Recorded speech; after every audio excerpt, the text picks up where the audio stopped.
Hello, everyone. In today's episode, we are going to discuss what the Qur'an actually tells us about the structure of the earth and the skies, and how this relates to the journeys of Dhul Qarnayn. More specifically, we will be discussing the ways of access to these points which Dhul Qarnayn travels to, as mentioned in the Qur'an.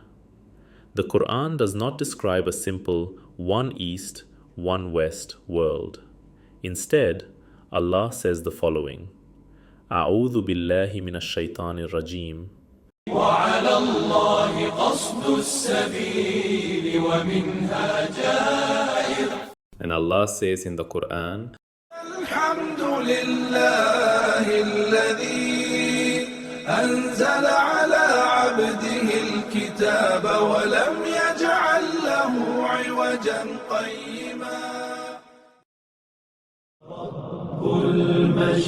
المشرقين ورب المغربين وأن هذا صراطي مستقيما فاتبعوه. So I swear by the Lord of the Easts and the Wests. This means the Quran acknowledges at least two horizons, not just the single pair humans experience in daily life.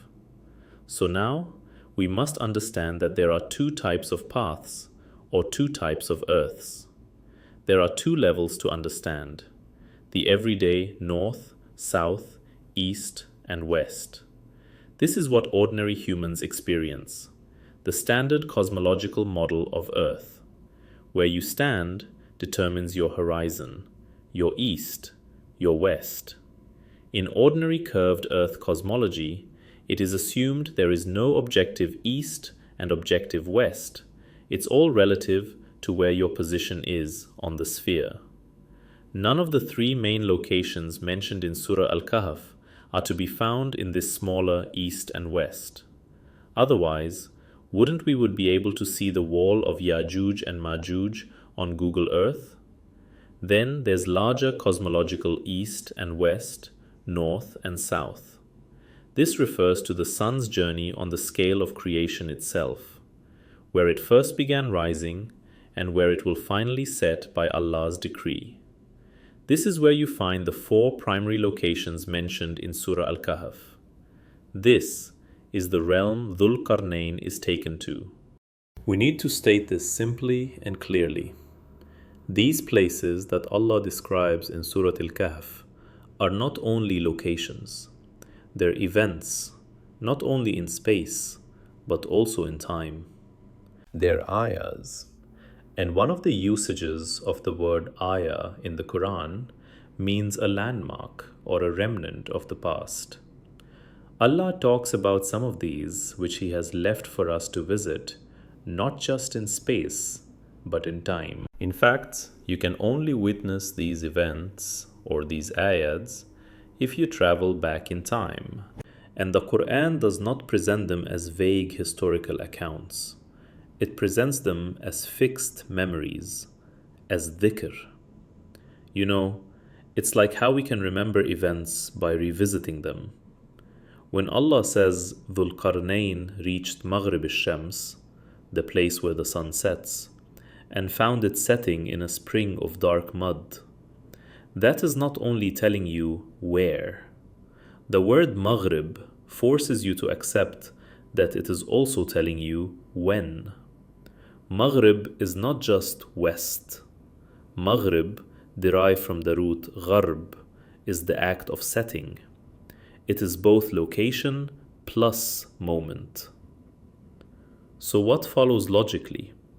If someone ever reaches that place, he is not going to find a random sunset happening again like any other day. He is going to reach the actual Qur'anic event that defines that place.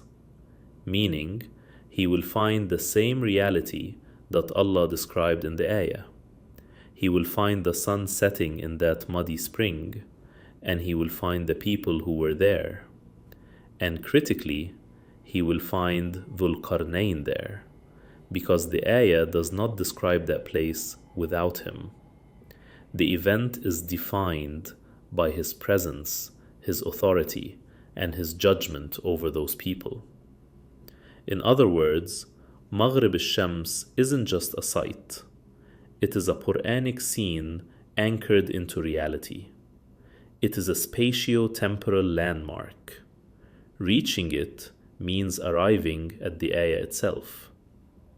This same rule applies to Matla' al-Shams, the rising place of the sun. Allah does not simply say He went eastward. Allah ties Dhul Qarnayn directly into that place's identity.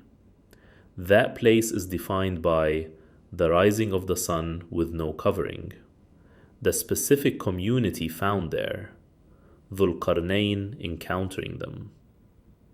So if anyone reaches the true rising place, he is not just arriving at a direction, he is arriving inside the Qur'anic event that belongs to that place. And again, he finds Dhul Qarnayn there because what that place is inseparable from him being there, as described by Allah. Him being inseparable from these spatio-temporal landmarks is what earns him the Dhul Qarnayn. And the same applies to the wall of Ya'juj and Ma'juj. That location is not just somewhere in the world. Its identity is Dhul Qarnayn reaching it, the people pleading for protection, and Dhul Qarnayn constructing the barrier with iron and molten copper.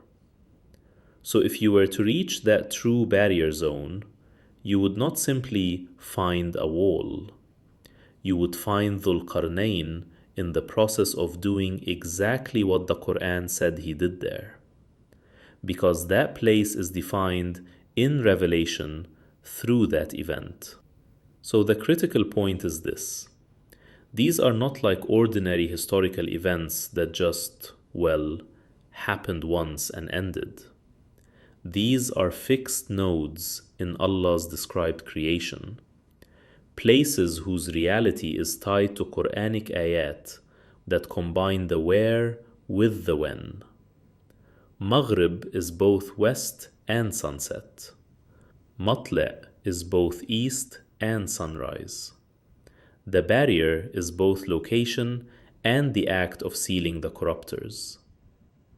Therefore, those who reach these Qur'anic boundaries do not merely observe geography. They enter the Qur'anic reality tied to them, and they find Dhul Qarnayn as the ayah presents him. Why? Because the ayah itself is the definition of what exists there. To recap, the main point of this video was to introduce the viewer to the Qur'anic representation of the earth and the sky, and to present him the two easts and wests. In the next video, we will delve into greater detail regarding the two ways, and how exactly one would need to travel if he wanted to reach the divine ends of the earth.